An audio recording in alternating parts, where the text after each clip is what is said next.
Aló.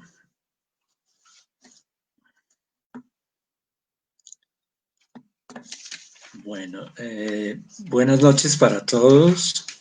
Queremos darle las gracias a la Asociación de Exalumnos y estamos nuevamente hoy en una de nuestras charlas de cuarentena.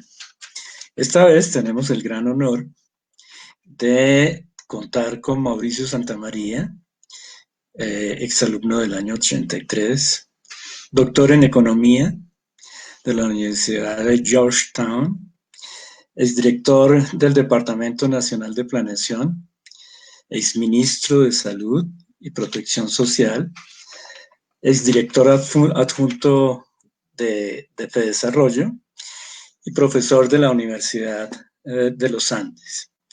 Bueno, y santafereño, tengo que decirlo porque así se crió y así es fanático de Santa Fe. Bueno, pues bienvenidos todos.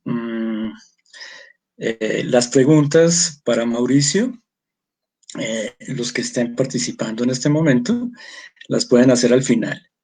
Bueno, adelante Mauricio entonces, por favor. Buenas noches. Eh, antes de empezar, pues un agradecimiento muy especial a la asociación, a usted, Camilo, por darme el honor de compartir aquí con todos los amigos y exalumnos del colegio. Muchas gracias por la presentación. De verdad que realmente me siento muy contento de estar aquí porque uno de los mayores orgullos de mi vida y de mis mayores felicidades siempre ha sido ser exalumno del colegio y realmente mis amigos están allí, mi formación está allá, incluida la de santafereño a muerte, y siempre ahí sí, como dicen, siempre lo seré, y eso también se lo debo al colegio, y pues de verdad estoy muy contento y muy honrado de estar aquí, y le mando un saludo a usted, a Luis David Peña, que también nos ayudó mucho en esto, a toda la asociación y por supuesto a todos los que están ahora conectados, los amigos y exalumnos que están conectados. Voy a poner en la pantalla la presentación y voy a empezar con la presentación agradeciéndoles de nuevo la invitación y la atención.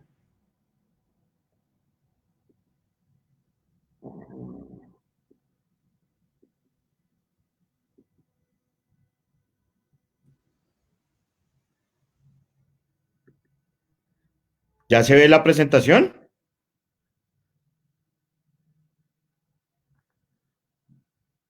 ¿Se ve la presentación?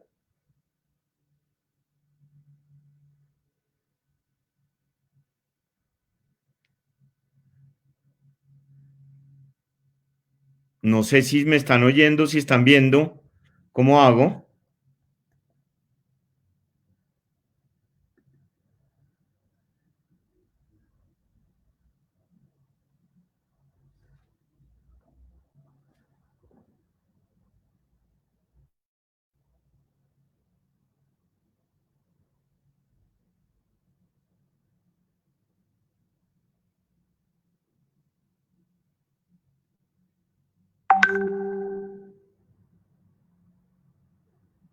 Listo, ahí ya me informan que ya está todo listo.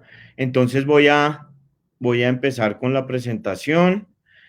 Em, es una presentación, pues según lo que hablé con tanto con Camilo como con las otras personas que estuve conversando antes del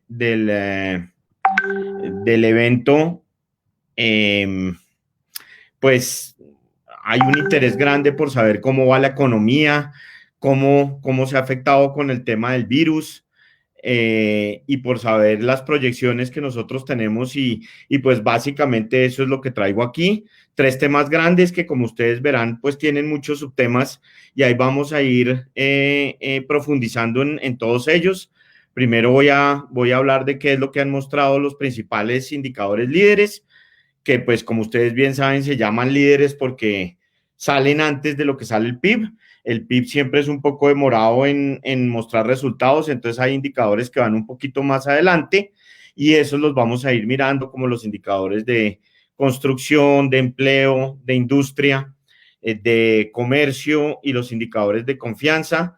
Después vamos a hablar un poco de los impactos que ha tenido el virus, pues que son bastante grandes y pues ya es un tema muy preocupante. Y vamos a terminar con unas proyecciones que tenemos para 2020 que como ustedes verán no son dijéramos las más positivas. Entonces, para empezar, mostramos un poco lo que ha sido la producción de la industria en la gráfica de la izquierda, que tenemos ahí tanto el crecimiento del promedio móvil de los últimos 12 meses en las lineecitas verdes como el crecimiento anual, es decir, cada mes comparado con el mismo mes del año anterior en la línea azul, y a la derecha están los índices de confianza tanto comercial como industrial que produce Fedesarrollo mensualmente. Están con los datos a marzo, estos dos están con los datos a marzo, ya pronto saldrán los datos de abril y pues los resultados son bastante malos. La producción manufacturera cayó 9% anual, como ven ustedes ahí, y el promedio móvil de los últimos 12 meses cayó a 0.7, que pues sigue positivo, pero pues el totazo, dijéramos, de marzo fue muy duro, lo cual pues es preocupante porque como veremos más adelante, en marzo pues todavía las medidas de confinamiento o de aislamiento no estuvieron puestas durante todo el mes, sino más o menos durante 11, 12 días, lo que muestra dos cosas importantes. Lo primero es que la gente, dijéramos, cambió su comportamiento desde antes de las medidas de confinamiento y dejó de hacer algunas actividades y algunas empresas cerraron y la gente dejó de salir y dejó de viajar. Y también pues muestra que el impacto del confinamiento sí es muy duro, no como algunos han querido decirlo en los debates públicos que el impacto, que las economías se recuperan después y que los empleos se recuperan después. Eso pues no es tan cierto. Los impactos son duros y son impactos directos sobre la población. Y ustedes ven a la derecha la confianza. Fedesarrollo mide este indicador de confianza con la metodología que la mide todo el mundo, o sea, todo el planeta Tierra. Esta metodología se viene utilizando desde el año 80 y pico y pues muestra la peor crisis de confianza que ha tenido tanto el indicador de confianza comercial, que es el azul, como el indicador de confianza industrial, que es el rojo, en toda la historia del indicador.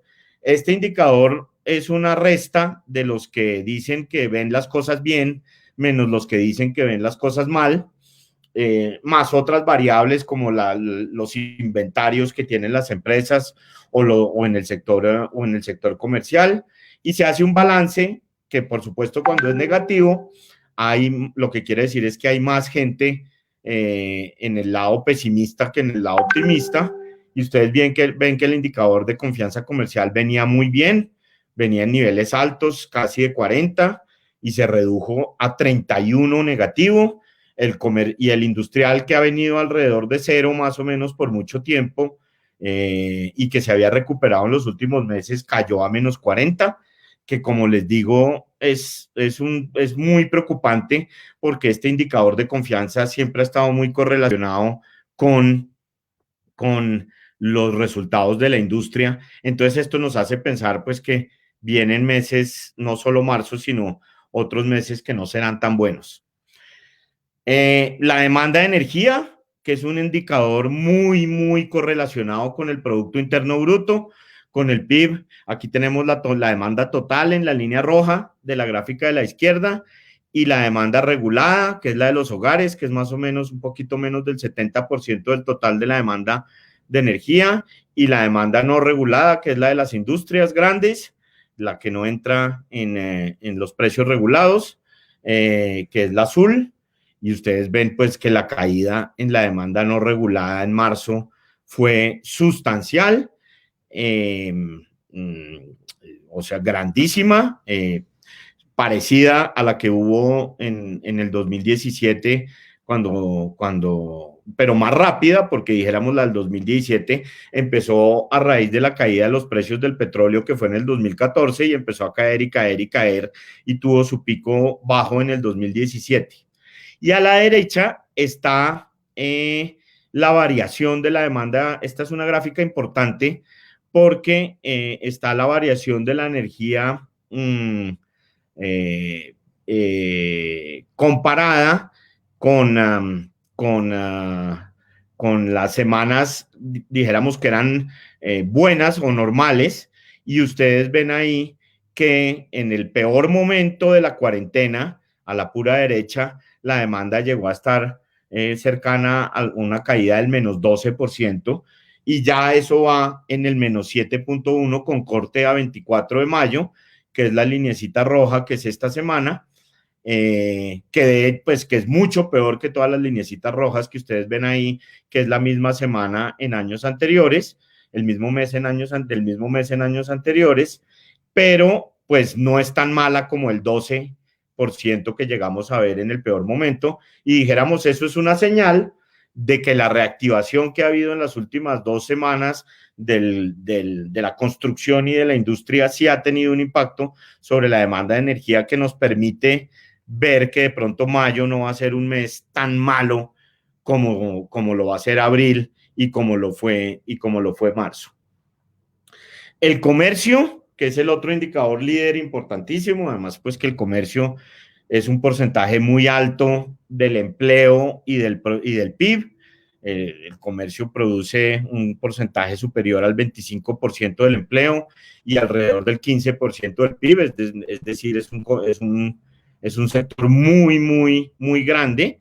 Muestra también una caída sustancial en marzo, del 2.7% anual, y si uno mete combustibles y vehículos dentro del total del comercio, ya la caída no es al 2.7, sino al menos 4.8, que es el punto azul que se ve grande, que se ve ahí.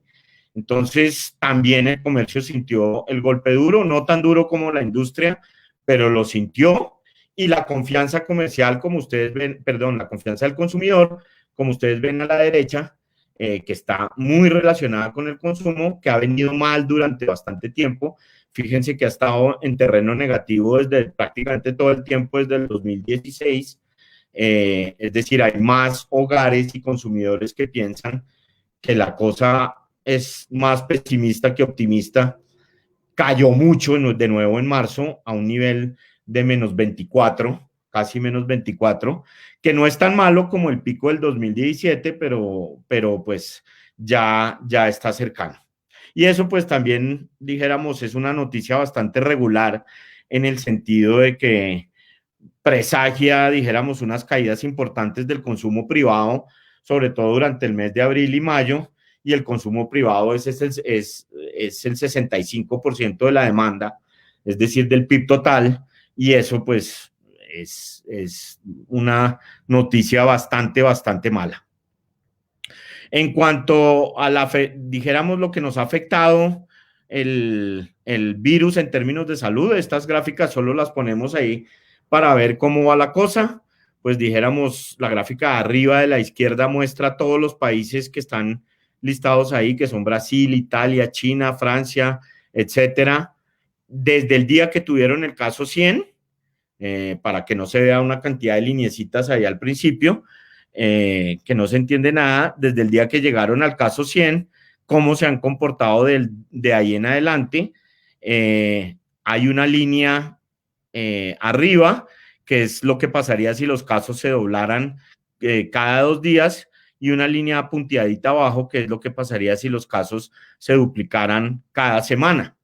Vemos que Colombia, pues dijéramos en número de casos, ha tenido un comportamiento bueno, sobre todo pues comparado con países como Estados Unidos, Italia, que es la línea verde, y pues Brasil, que es la línea ahí moradita, España, y abajo es la misma gráfica, pero en número de muertes, pues que Colombia también le va, dijéramos, bien comparado con el resto de países.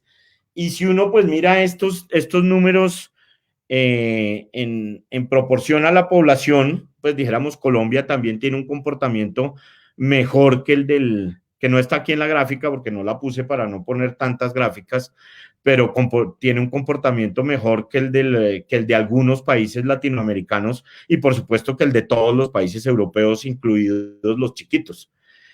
O sea, no solo España e Italia, sino también tiene un comportamiento per cápita muchísimo mejor que Bélgica, Holanda, Suecia, Finlandia, todos esos países pequeños. Colombia tiene, dijéramos, más casos absolutos que algunos, pero en términos de la población, es decir, casos por 100.000 habitantes, tiene menos. En lo que sí no nos va tan bien es en la gráfica de la derecha, que muestra a ayer el número de pruebas que estábamos haciendo por cada millón de habitantes, que es un indicador muy importante. Y ya veremos más adelante en la presentación por qué es tan importante. Pero Colombia al día de ayer estaba haciendo 5.334 pruebas por cada millón de habitantes, que es un número mayor al que están haciendo Brasil, Argentina, México, mucho mayor que el de México, mayor que el de Bolivia, pero menor a otros países latinoamericanos que nos sacan mucha ventaja, como Chile, Perú, que son países grandes, importantes, y nos sacan pues casi 5 veces lo que hacemos en pruebas y por supuesto lejos del promedio europeo, que son 50.000 pruebas, y de lo que está haciendo Estados Unidos, que también son casi 47.000 pruebas por cada millón de habitantes. Lo que dicen los epidemiólogos es que el mínimo aceptable es 10.000 pruebas y el gobierno ha dicho que va a llegar a las 10.000 pruebas por millón de habitantes en la próxima semana o en las próximas 2 semanas y pues vamos a ver si se cumple. Ha habido un crecimiento importante, pero dijéramos estamos lejos todavía de tener un nivel de pruebas apropiado, sobre todo para la estrategia de ir saliendo un poco más del confinamiento. Como les decía al principio, estos son los datos de Google, que Google muestra cómo se ha movido la gente por fechas comparado con la semana, con el periodo base, que es del 5 de enero al 6 de febrero, en diferentes lugares. La gráfica a la izquierda muestra que la gente comparado con el mes de enero y febrero, pues ha caído el tráfico en lugares cercanos al comercio y la recreación en 83%, a los supermercados en 70%, a los parques en 80%, a las estaciones de tránsito en 77%, a los lugares de trabajo en 50%, y ha crecido el tráfico en lugares residenciales alrededor de 25%. Y fíjense en la gráfica de la derecha que esa caída en efecto empezó antes del aislamiento, que es la lineecita punteada que está ahí cuando inició el simulacro de aislamiento en Bogotá. La caída en sectores comerciales y en sectores industriales, que son la roja y la verde, empezó desde mucho antes, y por eso dijéramos lo que les decía al principio, el mes de marzo tuvo unos indicadores económicos tan regulares. En construcción, pues igual tenemos la construcción de vivienda, que es la roja, cayendo a 2.2%. Esto no es, dijéramos, el indicador de construcción per se, sino es los metros cuadrados licenciados, las licencias de construcción que publica el DANE. Y a marzo iban cayendo las licencias de vivienda 2.2%, y para otros usos estaban creciendo al 4%, pero antes venían creciendo al 10%. Entonces dijéramos también ahí hubo una caída importante, sobre todo en vivienda. Sin embargo, la gráfica de la derecha nos muestra que la venta de vivienda está creciendo en todas las ciudades menos en Medellín. Inclusive en marzo estaba creciendo bastante. En Bucaramanga estaba creciendo al 31%, en Barranquilla casi al 20%, en Bogotá al 9%. Entonces, dijéramos, aquí hay unos indicadores encontrados en el sentido de que el licenciamiento cayó mucho en marzo, pero las ventas sí seguían recuperándose después del gran hueco que tuvimos entre el 17 o el 16 y el 19, seguían recuperándose las ventas. Entonces ahí tenemos algún tipo de esperanza que el sector de la construcción no le vaya tan mal, y eso lo veremos más adelante. Y pues de hecho, como ha sido uno de los sectores que ya se reabrió, pues ahí tenemos la oportunidad que mejore. Y ya saliendo de los indicadores líderes y entrando al PIB, como el PIB se publicó la semana pasada, pues ya conocemos los datos del PIB del primer trimestre, es decir, del periodo enero-marzo. Fue un dato malísimo. O sea, si uno lo compara con el resto del mundo, fue muy bueno, porque la mayoría del mundo creció negativamente. Colombia creció 1.1%. El primer trimestre del año pasado, que es el más clarito, había crecido 2.9%. Pero digo malísimo, porque enero y febrero habían sido meses muy buenos, como hemos visto en todas las gráficas de los indicadores líderes anteriores. De hecho, el crecimiento estimado del DANE de los meses de enero y febrero fue 4.2%, y metiendo marzo se bajó a 1.1%, porque marzo creció menos 5%. Es decir, el totazo en marzo fue grandísimo, y por eso el primer trimestre resultó tan malo. Y la comparación con el resto del mundo, dijéramos, no es buena, sobre todo con Europa, porque Europa la mayoría de los países estuvieron en cuarentena en febrero, e incluso algunos días de enero. Colombia no. Por eso es que dijéramos, a Colombia le va tan bien comparado con otros países, pero el dato fue sorpresivo para nosotros. Yo esperaba mínimo un 2,5%. De hecho, el consenso del mercado estaba alrededor del 2.4, 2.5%, y había algunos que esperaban un poco más.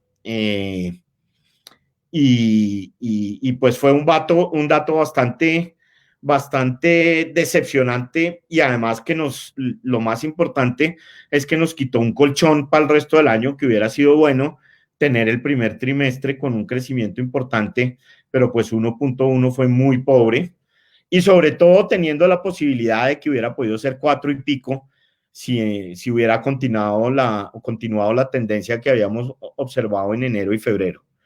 Aquí está el PIB por el lado de la oferta, es decir, los sectores que componen el PIB, y ustedes ven el numerito a la izquierda, es qué porcentaje del PIB total es cada uno de estos sectores. Ahí está el comercio, por ejemplo, que es lo que les decía, cerca del 15% del PIB, que fue un sector que se redujo mucho, pero realmente el totazo grande para el PIB vino por la construcción, que creció menos 10 o menos 9.2. Es un sector pequeño que pesa 5 puntos del PIB, pero el crecimiento fue muy bajo. Las actividades de recreación cayeron 3.2, y esas pesan 3 puntos del PIB. La minería cayó 3% y pesa 5 puntos del PIB. Y la industria, que pesa 12 puntos del PIB, cayó menos 0.6. El resto de sectores, es decir, comercio, comunicaciones, sector financiero, actividades inmobiliarias, actividades empresariales, servicios sociales, electricidad, gas y agua, y el sector agropecuario crecieron positivamente. De hecho, el sector agropecuario creció mucho, creció 7%, casi 7%, y fíjense que la caída vino por los sectores industrial, de minería, recreación y construcción, que entre todos pesan 25% del PIB, y esos sectores fueron los que hicieron el número que fuera mucho más bajo de lo que todos pensábamos. Aquí está el PIB por el lado de la demanda, es decir, el mismo 1.1% está arriba, que es el crecimiento del PIB. Los componentes de la demanda o del gasto nos muestran que el consumo de los hogares se mantuvo muy parecido al nivel del año pasado, creció 3.8%, y el consumo de los hogares es 73% del PIB. El consumo del gobierno cayó de 4, o sea, la tasa de crecimiento cayó de 4.1 a 3.2, y es el 13% de la demanda. La inversión, que es lo que aquí denominamos formación bruta de capital, cayó mucho, que es un tema muy grave, cayó 7%, y las importaciones, pues que es bueno que hayan caído, pues porque las importaciones le restan a la demanda, o sea, estos hicieron esta caída en las importaciones pequeña, que además es lógica, pues porque ante la caída de la demanda, pues las importaciones caen, pero la caída de las importaciones acolchonó un poco la caída de la demanda total, mientras que las exportaciones sí cayeron muchísimo y pues seguirán deprimidas tanto por el tema del petróleo como por la baja demanda externa que tenemos en este momento de nuestros productos. Pero probablemente el peor dato, sin duda, fue el del empleo. En la gráfica de la izquierda está la tasa de desempleo, el promedio móvil de los 12 periodos observados, de los 12 últimos periodos observados, desde el 2002 hasta el 2020, es decir, una serie muy larga. Y la pusimos tan larga con el objetivo de mostrarles que en el 2002 teníamos una tasa de desempleo urbana cercana al 20%, porque veníamos de la recesión del 99 y nos costó 10 años bajarla hasta niveles inferiores al 10%, como ven ustedes ahí, nos costó hasta el 2012 bajarla. Hubo un pequeño incremento por la crisis del 2008, como ustedes ven ahí, pero lo que quiero decir con esto es que si la tasa de desempleo sube mucho, como esperamos que va a subir, esto no es que se vaya a recuperar tan rápidamente. Después de la crisis del 99, repito, nos costó 10 años, de pronto esta vez nos cuesta menos, porque en la crisis del 99 pues había unos desbalances internos muy grandes que ahorita no hay, y además en la crisis del 99 pues el sector financiero se quebró, el PIB creció menos 5%, los hogares se quebraron, las empresas se quebraron, pero el punto es que sí tenemos que ser responsables en las decisiones, porque las caídas de empleo, como veremos más adelante, generan es pobreza y caída de ingreso de los hogares, entonces esto no es un tema menor y las recuperaciones no son tan rápidas. Entonces esta gráfica por eso la pusimos con una serie tan larga, para mostrar eso, y el cuadrito de la derecha nos muestra que realmente el comportamiento del empleo fue muy malo en marzo, a pesar de que no hubo cuarentena durante todo el mes. La tasa de desempleo creció de 10.8 en marzo del año pasado a 12.6, pero probablemente lo más malo está en la siguiente diapositiva, que nos muestra la evolución de la población ocupada a la izquierda en todos los meses del año desde 2015, y los meses rojos son marzo. Y fíjense que de marzo del año pasado a marzo de este año, la población ocupada pasó de 22.1 millones de personas a 20.5 millones de personas. Es decir, 1.6 millones de empleos se perdieron en el mes de marzo con 12 días de cuarentena. Eso es un resultado malísimo, peor de lo que todos esperábamos, y que nos pone dijéramos, una vara muy alta para lo que viene. Y pues un hecho sorpresivo es que los inactivos, no solo crecieron los desempleados, sino los inactivos, como ustedes ven en la gráfica de la derecha, crecieron bastante. Ese es un número que se mantiene muy constante a través del tiempo, que crece más o menos lo que crece la población, pero en el mes de marzo los inactivos pasaron de 14.4 millones a 16.2 millones, y eso es algo muy raro. O sea, ese 1.6 millones de personas que cayó el empleo en marzo, unos se fueron al desempleo, pero otros se fueron a la inactividad, y me parece muy raro.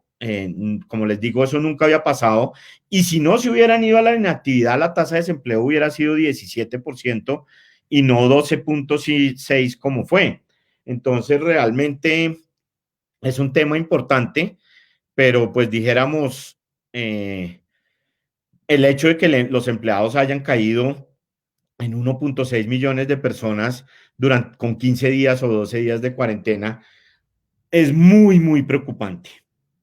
Este cuadro pues tiene mucho número y no lo voy a mirar en detalle, pero muestra todos los sectores desde la oferta y pues los rojos son los donde cayó el empleo y los verdes donde creció el empleo y uno ve que el empleo cayó brutalmente en la industria, 403,000 empleos, en otras actividades de servicios, 472,000 empleos, en en comercio, 325,000 empleos, y aquí está en el total, como ustedes ven, el 1.6 millones de empleos que cayeron, que veíamos en la gráfica pasada.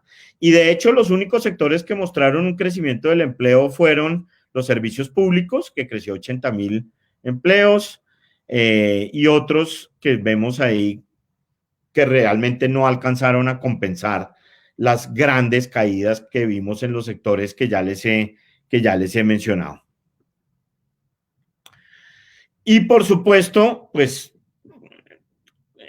un tema que es muy importante en este momento es qué está pasando con nuestras cuentas externas. Tenemos un déficit comercial, que es la línea verde de la izquierda, que alcanza 2.6 puntos del PIB, que es, dijéramos, muy grande. Pero más preocupante, dijéramos, es el déficit en cuenta corriente, que incluye, es decir, el comercio internacional, que está en la balanza comercial, más las cuentas de servicios y las cuentas de capitales de la balanza de pagos, y ahí tenemos un déficit de 4.3% del PIB, que dijéramos, llevamos mucho tiempo con un déficit importante. Fíjense que desde el 2015 teníamos 6.3% del PIB, 4.2, 3.3, etcétera. Y eso, dijéramos, no ha sido problema para Colombia porque, como ustedes lo ven en la gráfica de la derecha, hemos tenido suficiente inversión extranjera directa, que ha llegado a ser, el año pasado fue 4,5 puntos del PIB, y con eso, con la inversión extranjera directa, es decir, con la inversión que entra al sector petrolero, al sector de comercios, al sector salud, con eso se financiaba el déficit de cuenta corriente, dijéramos, sin mayor problema. Sin embargo, los datos preliminares de enero-marzo del 2020 indican que la inversión extranjera, lo del Banco de la República, nos indica el punto rojo que está ahí, que en el 2000, a lo que va enero-marzo del 2020, la inversión solo fue 2.2% del PIB, es decir, la mitad de la del año pasado, y ahí sí se nos genera un hueco importante en el déficit en cuenta corriente, que si no lo podemos financiar, va a generar problemas graves, yo diría muy graves, en términos de tasa de cambio, en términos de, empleo al final del día, porque pues todas estas cosas se terminan transformando en el sector real en desempleo y caída de ingreso de los hogares. Entonces, este es un tema importante que por eso lo ponemos. Y lo resalto de nuevo, hemos tenido un déficit en cuenta corriente durante mucho tiempo, lo cual no era un problema grave porque la inversión extranjera lo financiaba sin problema, pero ahí se nos está abriendo una vulnerabilidad que de hecho tiene muy preocupado al Banco de la República. Esta grafiquita del Banco de la República lo tiene muy preocupado porque un déficit externo puede generar problemas graves en la economía, como les decía hace un momento.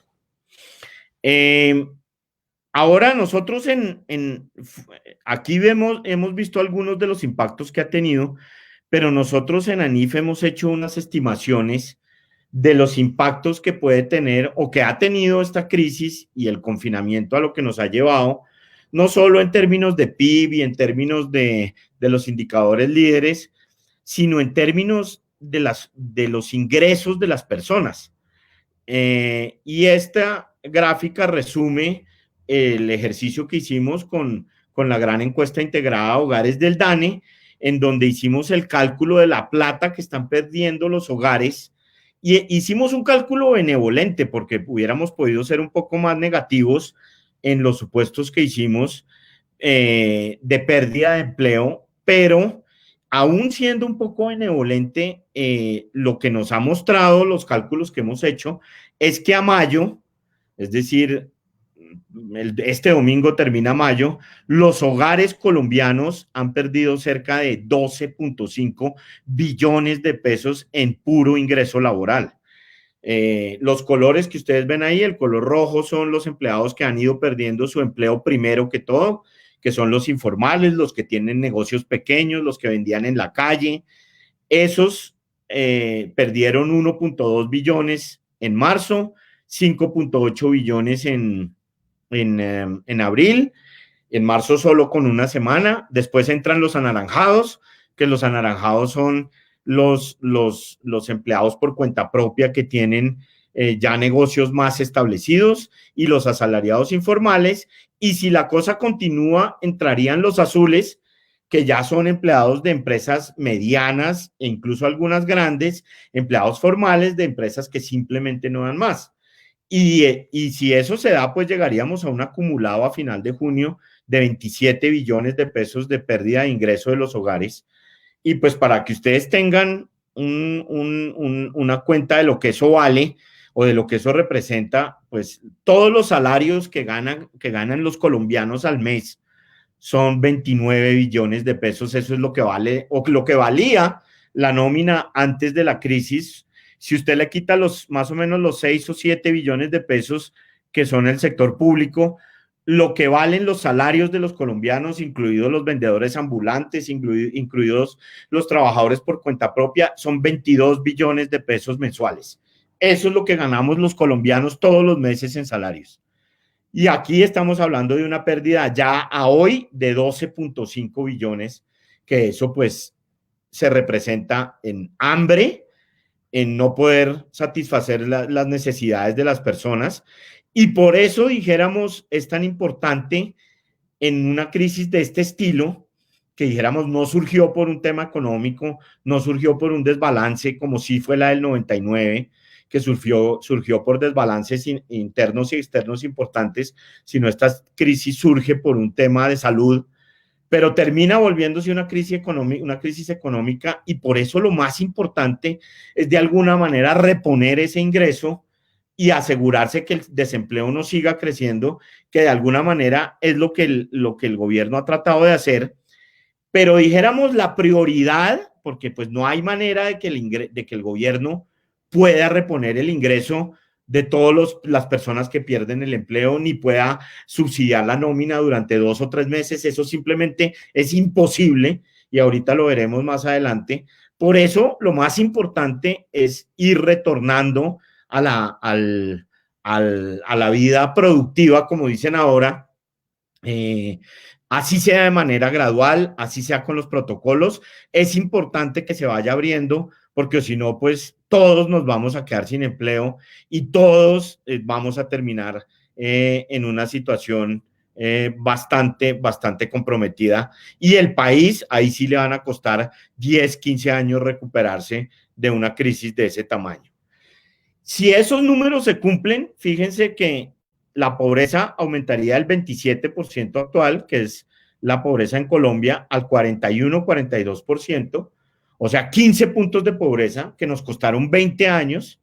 O sea, bajar esos 15 puntos de pobreza nos costó desde finales de los 90, cuando la pobreza era 43%, a hoy los perderíamos en 3 o 4 meses. Y eso implicaría casi 7 millones de personas que entrarían de nuevo a la pobreza. Entonces aquí no estamos hablando de temas menores. Esto es un tema de verdad, y esto es un tema que hay que pararle bolas.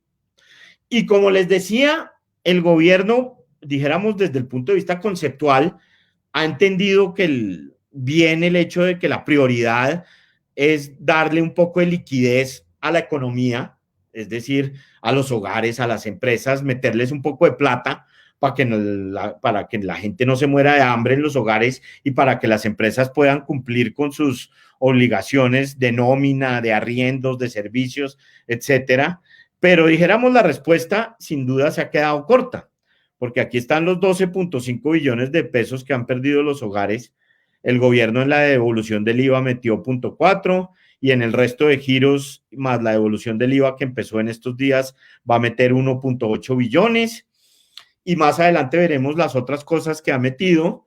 Pero entonces hay una pérdida de ingreso neto pues bastante amplia, que nosotros hemos propuesto que pues por lo menos hay que meterle 8 billones más, que el gobierno parece que sí lo va a hacer a los hogares, pues para compensar parte de lo que ya han perdido a través de una renta básica universal por una sola vez, porque hasta ahora, pues dijéramos, se ha compensado 1.8 billones, que es un esfuerzo grandísimo y muy importante, pero dijéramos que no compensa, compensa cerca del 10-15% de lo que ha sido la pérdida de ingresos de los hogares. Y esto está muy importante no solo por el hecho de que los hogares puedan tener algún nivel de consumo mientras pasa esta etapa que les permita no morirse de hambre, que les permita tener un nivel mínimo de consumo, sino porque va a hacer que después la recuperación sea más fácil.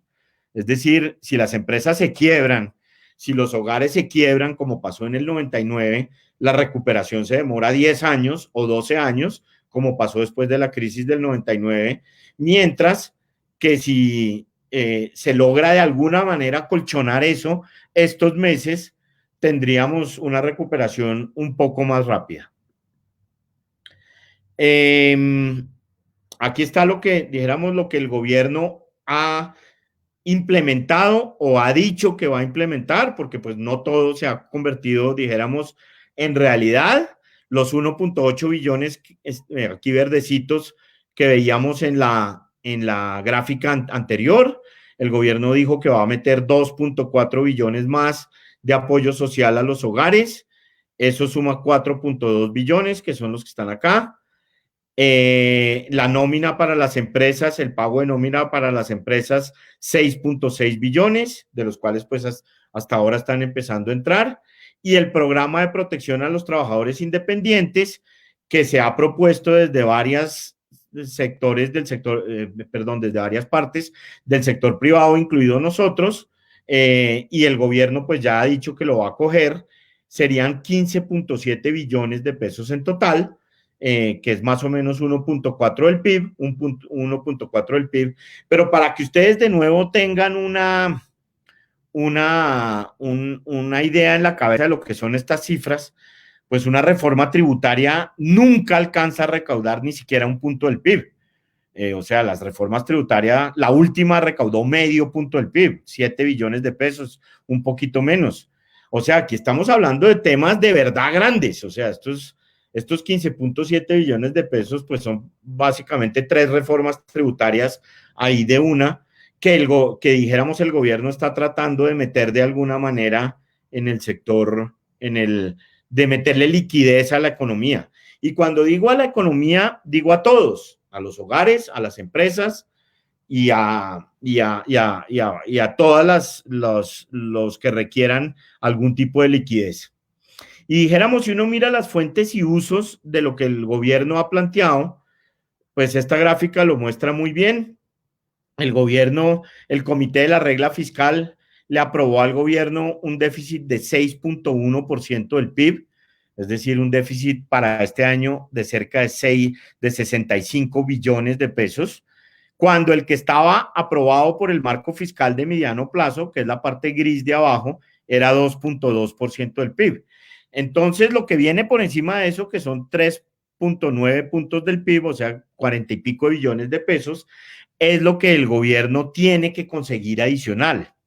Y este punto es muy importante porque todo esto de color azul, rojo, verde, etcétera, son platas que el gobierno ha tenido que salir a buscar. Ya consiguió 1.1 puntos en el Fondo de Ahorro y Estabilización, como ustedes ven ahí. En el Fondo de Pensiones Territoriales, que es el rojo, consiguió 0.3. Obligó a los bancos a cobrar a comprar títulos de solidaridad. Es decir, el gobierno emitió unos papeles hace poco, no, todavía los está emitiendo, y obligó a los bancos a comprar esos papeles para financiarse en cerca de 10 billones de pesos, es decir, 0.9% del PIB. Hizo una transferencia de los fondos de pensiones hacia Colpensiones de 0.5% del PIB, que es lo que está ahí azul, que generó muchas malas interpretaciones en la prensa, El gobierno ahí básicamente lo que hizo fue decirle a los fondos de pensiones, señor, usted me pasa 5 billones de pesos y yo me encargo de las pensiones en el futuro de la gente que se está descapitalizando, pero lo que quería el gobierno eran los 5 billones de pesos para poder financiar el corto plazo. Le puso un impuesto a los servidores públicos de altos ingresos, que es más o menos 500.000 millones de pesos, que es la partecita anaranjada, y la parte morada de arriba es lo que todavía no ha conseguido, es decir, le faltan 1.1 billones de pesos por conseguir, que el gobierno dijo que los va a conseguir en créditos con las multilaterales, en subastas de TES y otros. El punto importante acá, fuera de ver cómo se ha hecho esta financiación, es que el gobierno aumentó en 4 puntos su déficit, ¿sí? Lo subió de 2.2 a 6.1. Esos 4 puntos son deuda, y eso no nos vamos a engañar ni vamos a decir mentiras, son deuda pura y dura que nos tocará pagar en los próximos años a todos los colombianos, porque el gobierno tendrá que devolver al FAE, tendrá que devolver al FOMPET esa plata, lo que pida, los papeles que le compraron, lo que irán a comprar con el financiamiento adicional, el crédito de las multilaterales. Es decir, la deuda puede que se amplíe a 58, 59% del PIB, del 52 o 53 que está hoy, pero eso lo vamos a pagar, o sea, toda esa plata, esa liquidez que estamos metiendo ahorita, la vamos a pagar en los próximos años, y eso solo tiene una fuente para pagarlo, que son los impuestos. O sea, por ahí el ministro de Hacienda un día salió a decir que se nos venía una reforma tributaria y casi lo asesinan por decirlo, y que cómo salía a decir eso, y la misma vicepresidenta salió a decir que no era tiempo para hablar de eso, pero es la verdad. O sea, 4 puntos adicionales de gasto y de déficit son deuda posterior que la vamos a pagar todos ustedes y nosotros en mayores impuestos en los próximos años. Y esa plata, esos 6.1, ¿en qué se van a utilizar? En la emergencia sanitaria ya se utilizaron cerca de 7 billones de pesos, en la ayuda social 5 billones de pesos, que éramos los que veíamos en la gráfica anterior, perdón. En el programa de apoyo a la nómina, 6 billones de pesos, que es el azulito. En liquidez para Bancoldex y Findeter, la parte anaranjada. En capitalización del Fondo Nacional de Garantías, la parte verde. Es decir, hoy en día ya hemos usado de esos 6 puntos, 2.4. La parte café es la compensación por el menor recaudo de impuestos, pues porque como estamos en crisis, los impuestos han caído cerca de 1 punto del PIB, y falta por definir 2.6% del PIB en qué se va a utilizar. Pero pues esta gráfica les muestra pues la realidad, un gasto adicional de 4 puntos del PIB, incluida la caída de ingreso tributario, pues que se nos irá a mayor deuda a futuro. Esto es lo que el gobierno dice que va a meter de ayuda. Como ustedes ven, son 117 billones de pesos, que son cerca de 11 puntos del PIB. Ahí está discriminado por los valores por los usos, perdón, que se han puesto, que algunos no entran al déficit, pues porque son temas que van por fuera del presupuesto.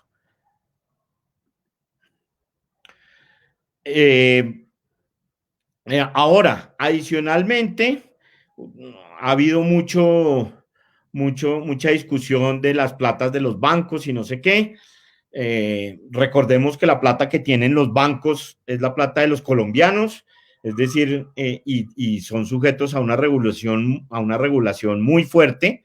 El gobierno dijo inicialmente que iba a capitalizar el Fondo Nacional de Garantías para que los bancos tuvieran garantizado el 50% del crédito, de los créditos que iban a colocar a las empresas.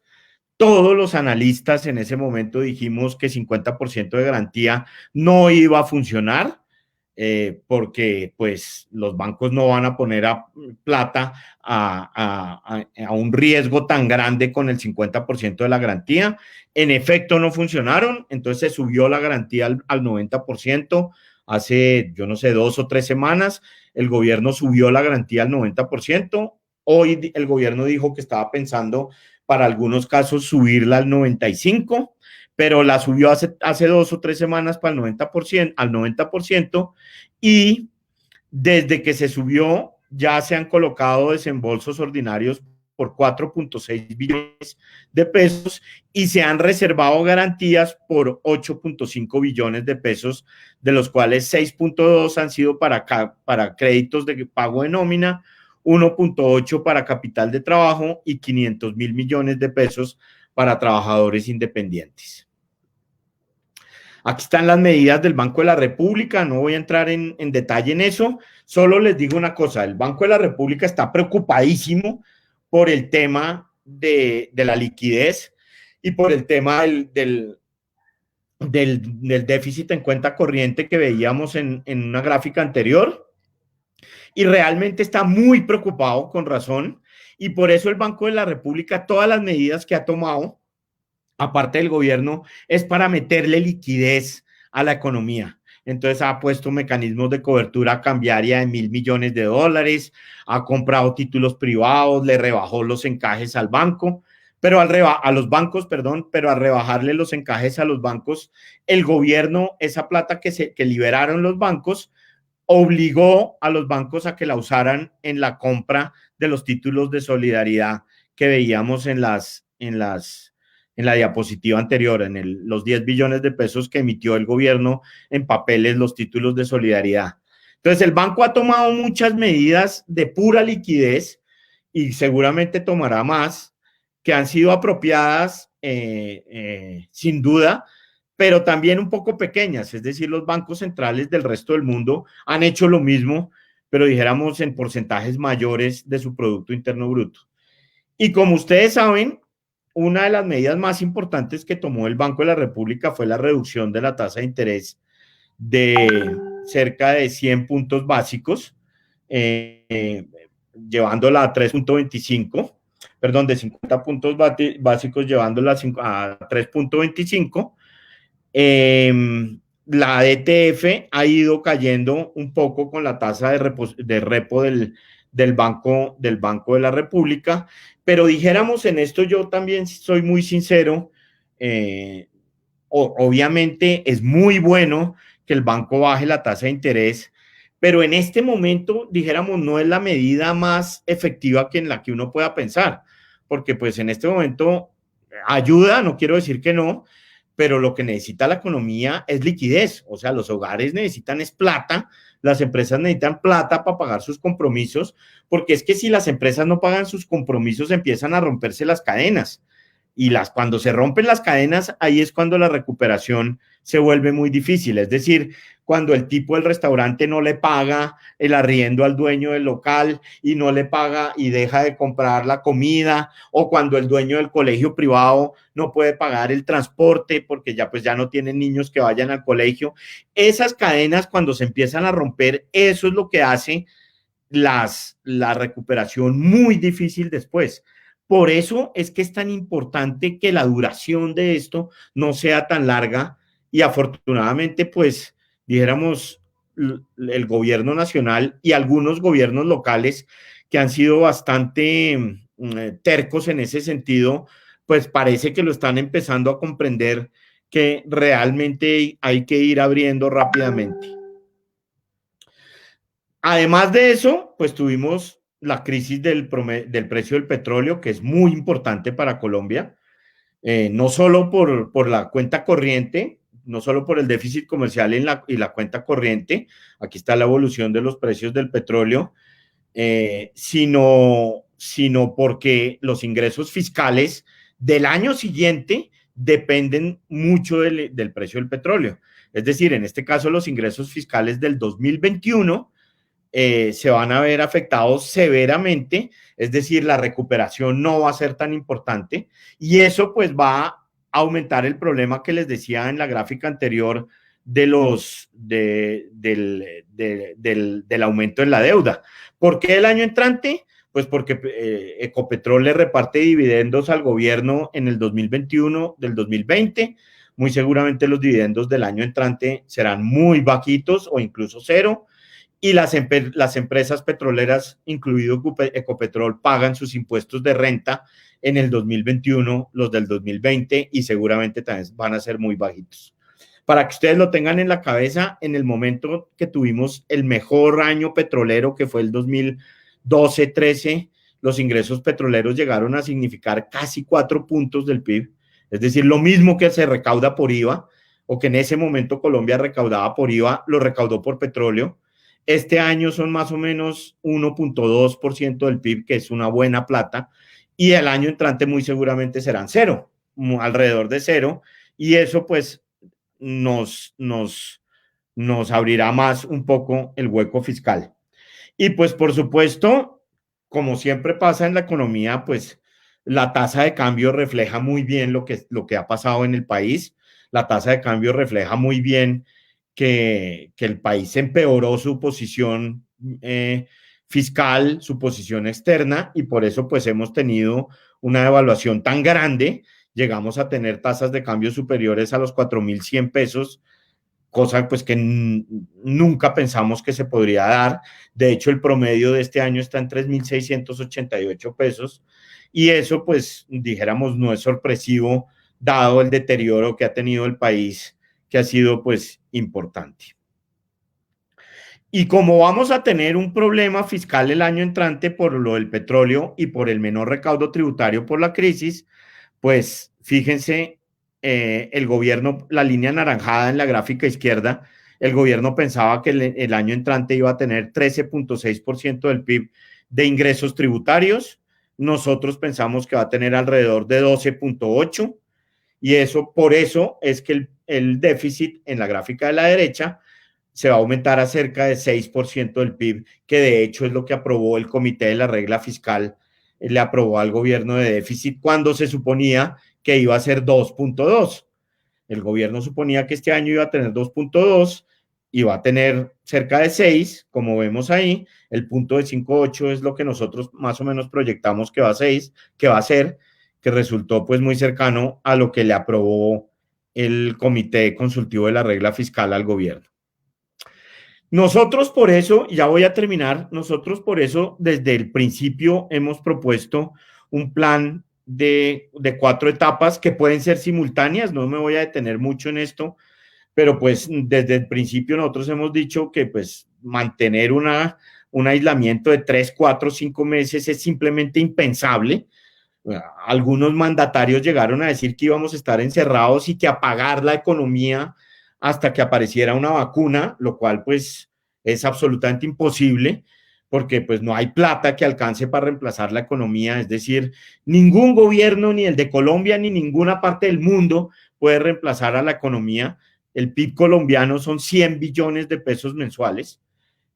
Eso es imposible de reemplazar bajo ninguna circunstancia, y por eso nosotros creemos que dijéramos el aislamiento inicial ha sido bueno, sobre todo porque ha permitido tener más camas UCI y más unidades de cuidado intensivo, adecuar un poco el sistema de salud y como retrasar un poco los contagios, aunque no se eliminan porque la cuarentena no elimina los contagios, sino los va aplazando. Eso lo apoyamos totalmente, pero siempre teniendo en cuenta que nosotros creemos que hay que ir abriendo la economía, darle un tratamiento especial a las personas mayores de 65 años y a las personas que tienen enfermedades crónicas o de base.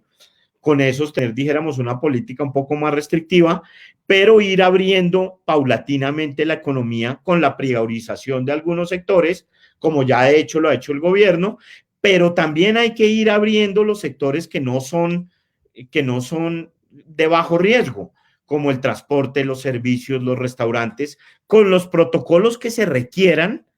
Pero dijéramos, de los restaurantes, por ejemplo, dependen 500 y pico de mil de empleos en Colombia. O sea, no podemos dejar a 500 y pico de mil de familias, que son 2 millones de personas, o un poquito menos de 2 millones de personas sin ingresos. Es por eso que nosotros siempre hemos propuesto ir abriendo la economía por sectores y cada sector con su protocolo especial, lo que haya que hacer, pero por ejemplo el sector de transporte terrestre, los buses están parados hace 2 meses, nadie tiene ingreso, el sector de los restaurantes, las peluquerías, las tiendas pequeñas, ahí hay millones de empleos que son los que hacen esos 12.5 billones de pesos que los hogares están perdiendo y eso no puede seguir así. Y también pues propusimos algo que de hecho ya está haciendo el gobierno, que es en regiones donde no haya contagios, pues que el retorno sea más rápido. Y las otras dos etapas, por eso les decía al puro principio que lo de las pruebas es tan importante, porque esto solo funciona bien si el gobierno tiene la capacidad de hacerle pruebas a mucha gente y si los, por ejemplo, en el retorno de sectores como el transporte o los servicios, si el gobierno puede tener pruebas, aislar a la gente que sale positiva, hacerle seguimiento a sus contactos, etcétera. Y por supuesto, la cuarta etapa, que es, dijéramos, concomitante con todo el proceso, es ir metiéndole plata al sistema de salud. Porque es que, dijéramos, las unidades de cuidados intensivos, pues los que son médicos aquí saben que eso es un tema, eso no es como soplar y hacer botellas. Las unidades de cuidados intensivos valen mucha plata, solo el respirador vale 40 o el ventilador vale 40.000, 50.000 dólares, es decir, toda la unidad de cuidado intensivo puede valer fácilmente 150.000 dólares.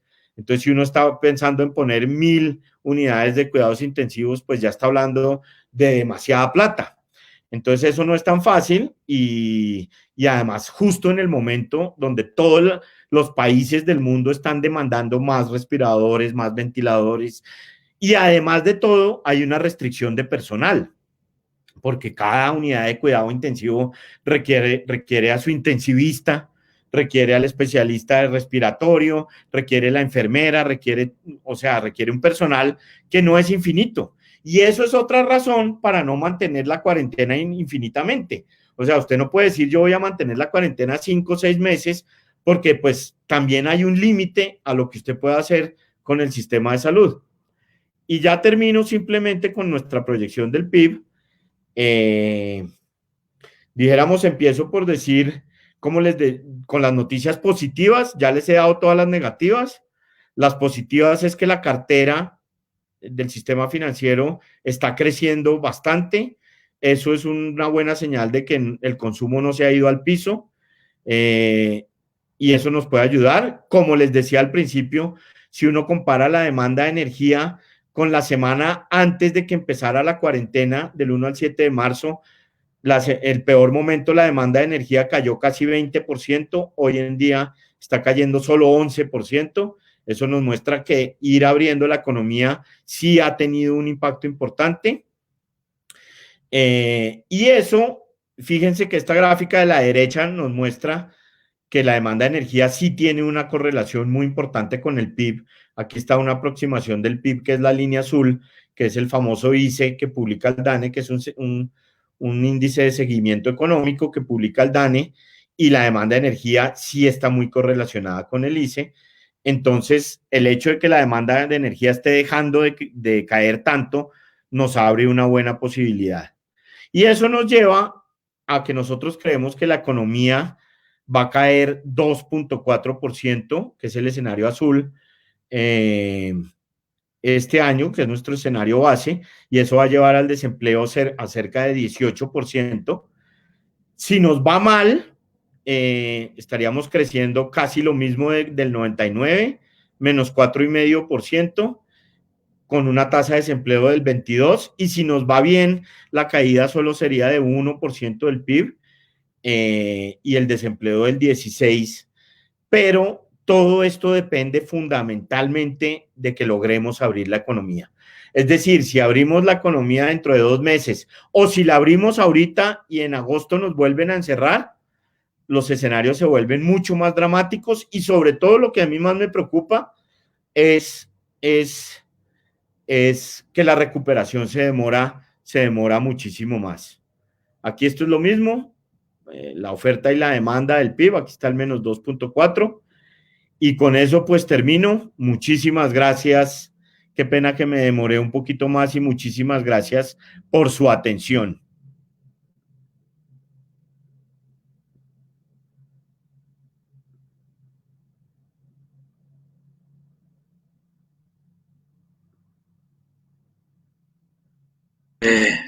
Sí. Sí.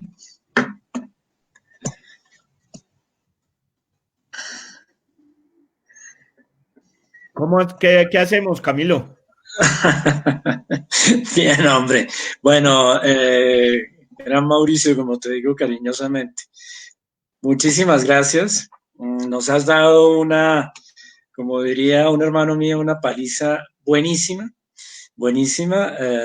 Qué clase tan magistral a nivel económico, yo no lo soy, pero tuviste una claridad en todos los puntos maravillosa.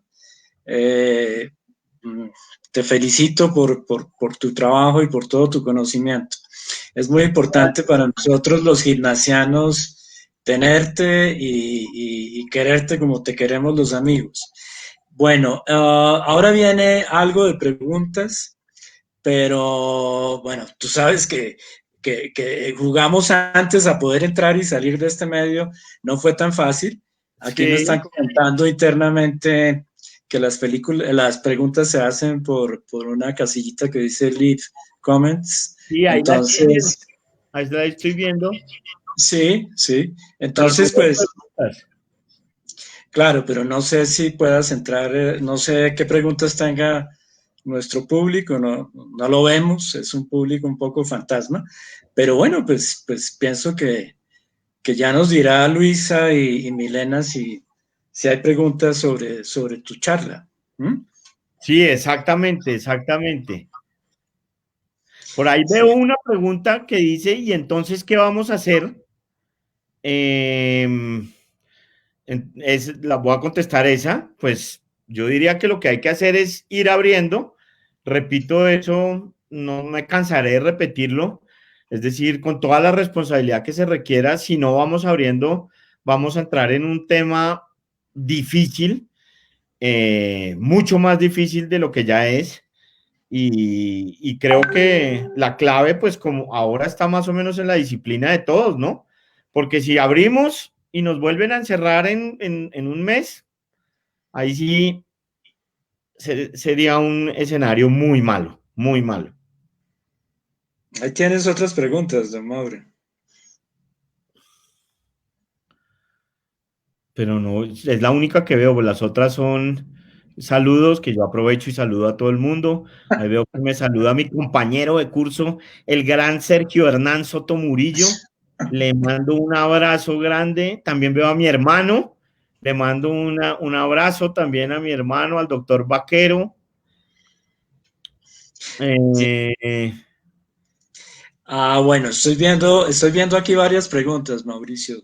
Si quieres, te las voy a compartir rápidamente. listo, listo. Una, te las voy a leer y son tres, básicamente. ¿Cómo estamos comparativamente con otros países en la parte económica? Y la otra es, Mauricio, ¿cómo entran los recursos que usted comentó a los hogares? Sería interesante conocer ese procedimiento. Son Listo. esas. La primera fue ¿cuál, Camilo, que se me cortó? Mira, Mauricio, ¿cómo estamos comparativamente con otros países a nivel económico? No, o sea, comparando con Latinoamérica, estamos mejor que la mayoría y venimos mejor desde hace rato. Tenemos una vulnerabilidad externa muy grande, que era lo que les decía, el déficit en cuenta corriente y la balanza comercial, que es, dijéramos, y tenemos una vulnerabilidad fiscal. Y los dos, desafortunadamente, esas dos cosas dependen del petróleo, que dijéramos la gran debilidad de la economía colombiana, pues es que dependemos mucho del petróleo. Y eso es un problema grave que se ha agravado por Venezuela, porque pues nosotros le exportábamos a Venezuela cerca de 2 o 3 puntos del PIB de bienes industriales, y era nuestro gran 8.000 millones de dólares al año, le exportábamos en el 2009. de bienes industriales manufacturados, y ese mercado lo perdimos de un día para otro y no lo pudimos recuperar. Dijimos que lo íbamos a recuperar con China, con otros países, y no hemos podido. Hemos recuperado el valor, en efecto China nos compra cosas, pero nos compra petróleo. China no nos compra bienes manufacturados y eso ha sido difícil. Entonces dijéramos, tenemos debilidades importantes, pero comparados con Latinoamérica, estamos muchísimo mejor. O sea, países como Argentina, eh, Brasil están en una situación económica muy débil. Incluso dijéramos, los buenos del curso, que siempre han sido Perú y Chile, están un poquito peor que nosotros. Y en ese sentido, pues nos va a ir, yo creo que menos mal, pero nos va a ir mal, ¿sí? Pero yo, por ejemplo, creo que Argentina fácilmente va a crecer -8%, -9%, pero pues los argentinos ya están acostumbrados a décadas de pésimo manejo económico y que la inflación crece, etcétera. Entonces, en ese sentido estamos un poco mejor, pero sin embargo es un tema regular. Y la segunda pregunta, ¿cuál era? Perdón, que se me olvidó, Camilo. No, tranquilo, Mauro. Mira, te voy a hacer la siguiente porque aquí el chat que tengo aquí adentro. Ya me acuerdo, que cómo sí, dale. Recursos a los hogares. Exactamente. Eso, la mayoría, o sea, todas esas transferencias, Colombia, dijéramos, tiene una muy buena historia de hacer transferencias a los hogares a través de programas como Familias en Acción o Adulto Mayor, que le dan efectivo a los hogares pobres, o sea, plata en efectivo, y se hace a través de cuentas bancarias que le abren a los hogares pobres, o de menores recursos, a través ya sea de los bancos o de lo que se llama sucursales no bancarias, que usualmente son tiendas o supermercados de pueblo que tienen un cajero automático autorizado por la superfinanciera, y todos los beneficiarios de Familias en Acción, por ejemplo, tienen una tarjetica para el cajero automático y con esa plata retiran su subsidio. A través de esos canales se han hecho las transferencias que ha dado el gobierno ahorita, que básicamente han sido una transferencia adicional de Familias en Acción, una transferencia adicional de adulto mayor, la devolución del IVA, pero eso ha dejado, dijéramos, a un segmento importante de la población sin recursos, porque hay una población que no es lo suficientemente pobre para estar inscrita en eso, ¿sí? Pero tampoco, pero sí se han visto muy perjudicados en este momento. Le doy un ejemplo. El señor de la peluquería, ¿sí? Que lleva 2 meses sin recibir un peso, ni un solo peso.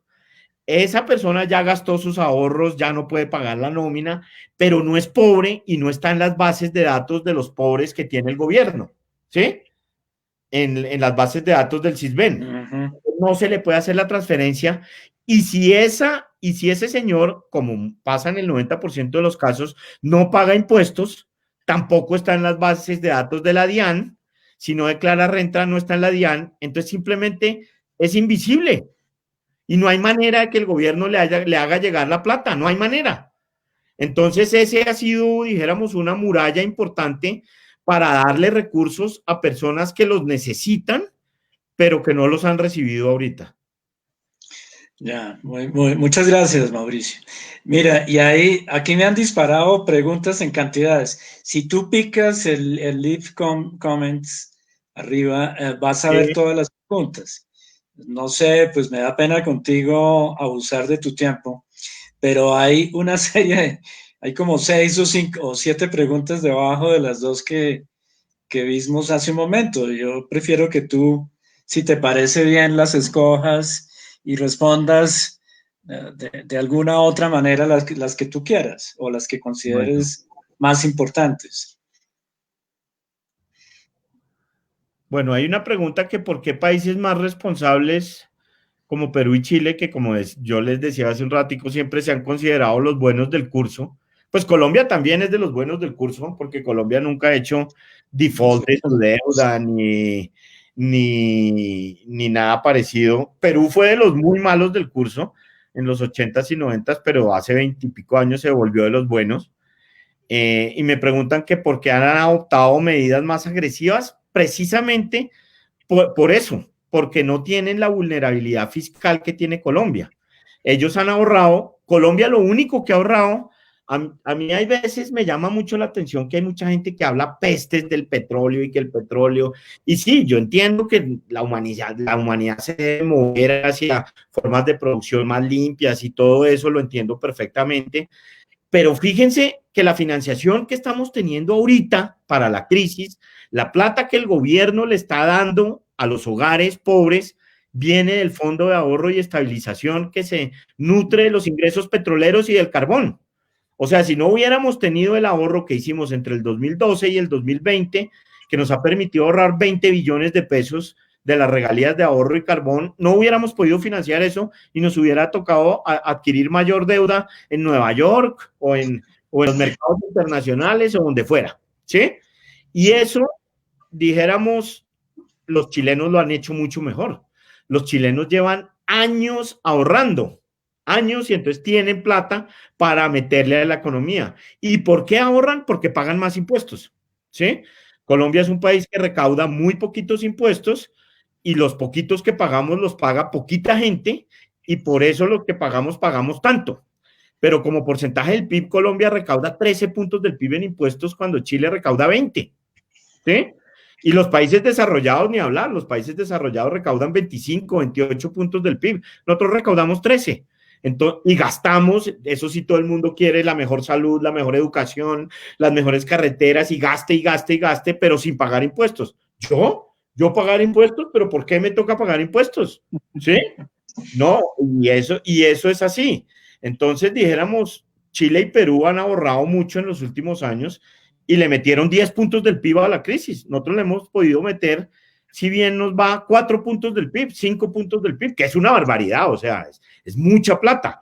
Pero dijéramos, no son los 10, los gringos le han metido 12, ¿sí? Nosotros, si nos va bien, llegamos a 5. Pero pues también hay países que le han metido 1, ¿sí? Porque sí, físicamente no tienen más. Bueno, ¿qué más dicen por ahí? Que cómo veo la apertura del sector turismo. Uy, pues yo no soy experto en turismo y no quiero pasar por experto ni mucho menos, pero por lo que he hablado la veo mal.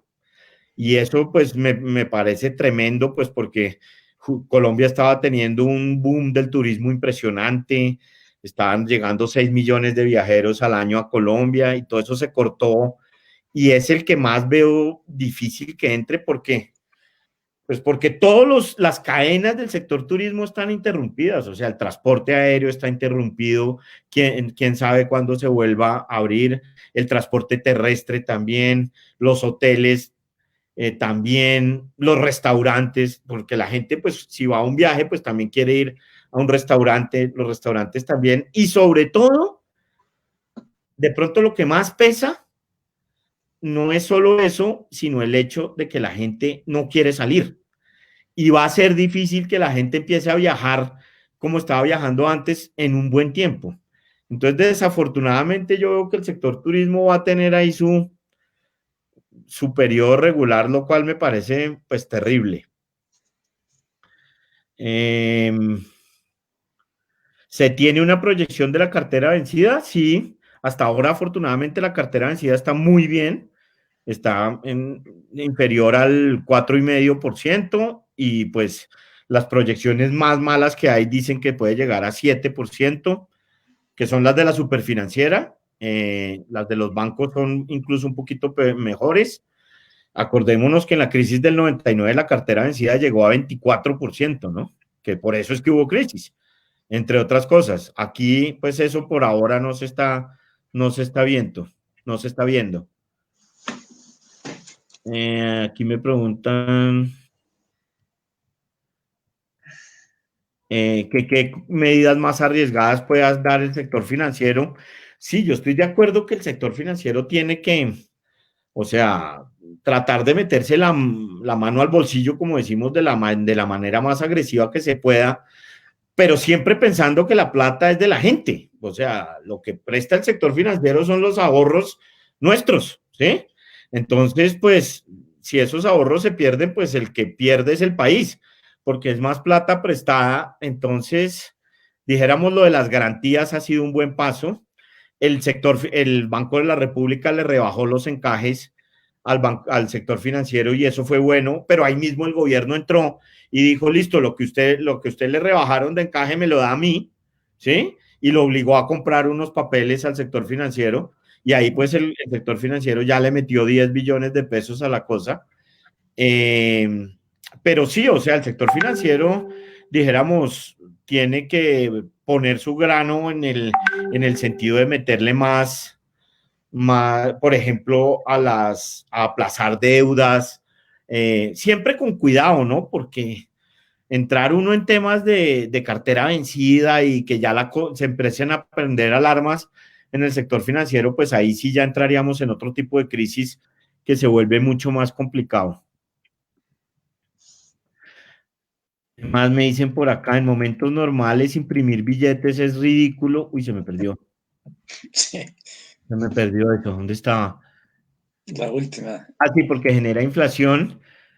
Sí, tiene toda la razón, Juan Manuel, que en momentos normales, o sea, imprimir billetes es la única, la última, o sea, la alternativa más mala, porque siempre termina en inflación, y no solo en inflación, sino en especulación, que de hecho fue parte de lo que pasó en el 99, porque en el 99 el gobierno vio que la vaina iba para recesión y el Banco de la República se puso a imprimir, y eso nos hizo entrar en una recesión más grave aún, porque disparó la tasa de cambio y endeudó, y todo el mundo que estaba endeudadísimo, pues quedó en la olla y todo el mundo se quebró.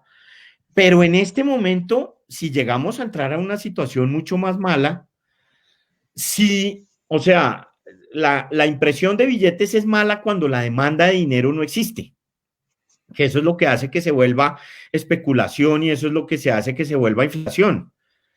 Pero en este momento sí existe, en este momento sí tenemos una crisis de liquidez de verdad. Entonces, por eso incluso el ministro de Hacienda lo ha dicho. Es el ministro de Hacienda que probablemente es la persona más ortodoxa que yo he conocido en mi vida.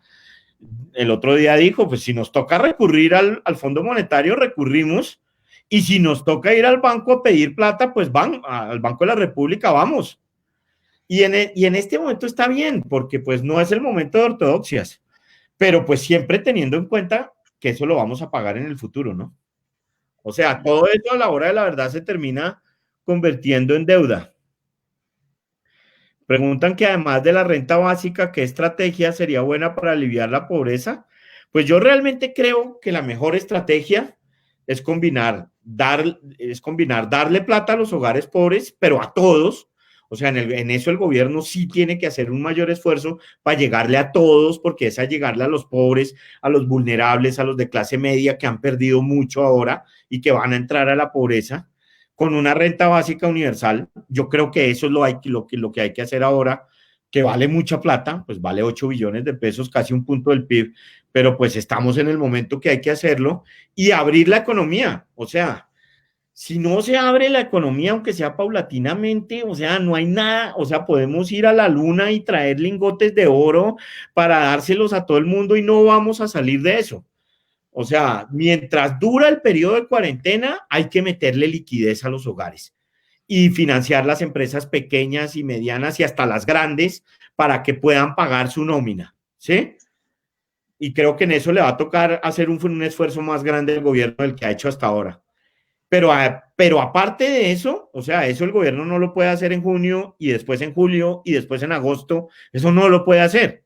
Entonces nos toca ir abriendo, eso no hay alternativa de ir abriendo.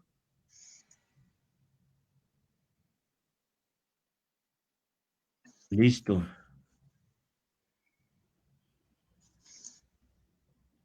Yo creo que listo, ¿no? ¿Qué más hay por ahí? Perdóname, Mauricio, hay una cosa que me quedó sonando de lo de los billetes y referente a la pregunta que está escrita. Dice, sin embargo, Japón en el 2015 imprimió billetes y montaron un sistema de supuestos créditos para impedir generar en el mercado inflación. ¿Eso no se podría hacer en Colombia? Es como el remate Sí, de lo de sí, los billetes. No, eso es lo que estaba diciendo, sí se puede hacer y por eso digo, como ahora sí existe la demanda, porque el problema es que en el 99 no existía. Uno cuando trata de inflar la economía con billetes, pues lo que genera es inflación. O sea, eso no hay que discutirlo, eso ya lo sabemos todos y ya la humanidad lo vivió muchas veces. Pero cuando sí existe la demanda por liquidez, como si existe ahorita, eh, pues es una buena alternativa y por eso digo que hasta el ministro ya la mencionó, ¿sí? Que es muy diciente que ya la haya mencionado. Ahora, el problema, dijéramos que ya no es un problema económico, sino legal, es que la Constitución colombiana, no la ley, sino la Constitución, le prohíbe al Banco de la República imprimir plata para prestársela al gobierno. Se lo prohíbe, porque cuando se hizo la Constitución del 91, pues ya se sabía que eso era muy malo, ¿sí? Entonces tocaría buscar una manera de hacerlo a través de que el gobierno emita algún tipo de papel o alguna vaina y que el Banco de la República pague ese papel con una mayor liquidez. No, no sé cómo exactamente, pero pues no sería fácil. No sería fácil porque ni siquiera el estado de emergencia le ayuda al gobierno para no cumplir la Constitución, ¿sí? Vale.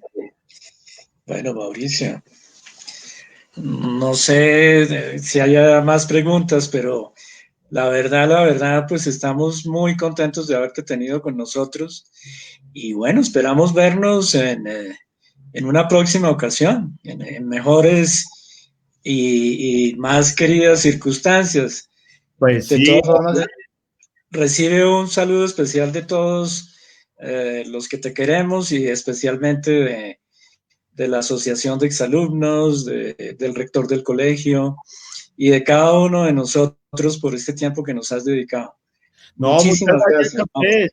De verdad, muchas gracias. Les repito, para mí es un honor, una alegría estar en mi colegio del alma con los amigos y les mando un saludo a todos, a la asociación, a usted y a todos los que nos vieron. Muchísimas gracias y que viva Santa Fe, ¿no? Ahora que vuelve el fútbol. Gracias, Mauricio, muy Bueno, gentil. muchas gracias. Ahí hablamos, ahí hablamos. Bueno, Bueno, chao. te agradezco mucho, muchas gracias. Chao, muchas gracias. Adiós.